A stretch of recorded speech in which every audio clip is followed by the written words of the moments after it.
एक समय की बात है। एक शेरनी ने जंगल में एक बच्चे को जन्म दिया और जन्म देने के बाद उसी जगह पर मर गई। उसके तुरंत बाद कई भेड़ें वहां से गुजर रही थीं।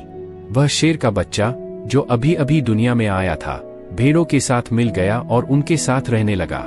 अब वह शेरनी का बच्चा भेड़ों के बीच रहकर खुद को एक भेड़ ही मानने लगा। उसने कभी मांस नहीं खाया और पूरी तरह से घास खाने लग गया। उसे शेर के जीवन और उसकी आदतों के बारे में कोई जानकारी नहीं थी। उसके चारों ओर केवल भेड़ें ही थीं, इसलिए उसने अपनी असली पहचान को पूरी तरह से भूल दिया।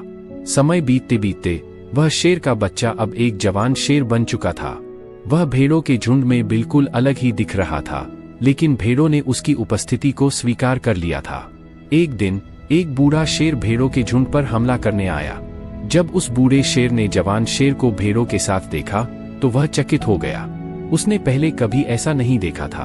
बूढ़ा शेर भूल गया कि वह भेड़ों को पकड़ने आया था और उसने सोचा कि वह जवान शेर से बात करेगा। उसने भेड़ों के झुंड पर एक और हमला किया ताकि वह जवान शेर को पकड़ सके। जैसे ही भेड़ों ने बूढ़े शेर को देखा, वे सभी अपनी जान बचाने के लिए भागने लगी। जवान शेर भी भेड़ों के साथ भागने लगा। अंततः बूढ़े शेर ने जवान शेर को पकड़ लिया। बूढ़े शेर ने जवान शेर से कहा, अरे बेवकूफ, तू मुझे देखकर भाग क्यों रहा है?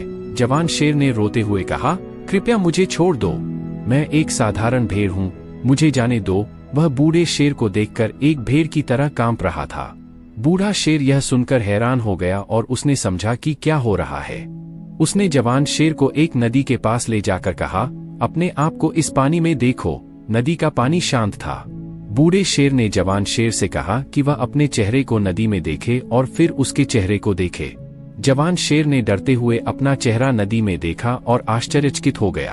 उसने देखा कि वह एक भेड़ की तरह नहीं, बल्कि एक शेर की तरह दिखता है। अब उसने समझ लिया कि वह एक भेड़ नहीं, बल्कि एक शेर है। एक सेकंड में ही उसने शेर की तरह दहाड़ मारी।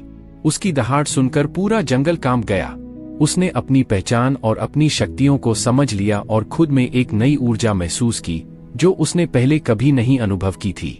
उसने सोचा कि भेड़ की तरह जीना एक भ्रम था, असली वास्तविकता यह है कि मैं एक शेर हूँ। इस कहानी से एक गहरा संदेश निकलता है, अपनी कमजोरियों और आत्मसंदेह को निकालो जो तुम्हारे अंदर झूठ बोलकर बैठा है। तुम भी एक शेर की तरह हो, जो भेड़ों के बीच फंस चुका है। जो लोग तुम्हारे आसपास हैं, वे तुम्हें यह महसूस कराते हैं कि तुम कुछ नहीं कर सकते, क्योंकि तुम उनकी तरह बनने की कोशिश करते हो। तुम्हें इस भीड़ से अलग खड़े रहना होगा और अपनी असली क्षमताओं को पहचानना होगा। जिस दिन तुम अपनी पोटेंशियल और अपनी पावर को पहचान लोगे, तब तुम्हारी दहाड़ को कोई भी रोक नहीं सकेगा।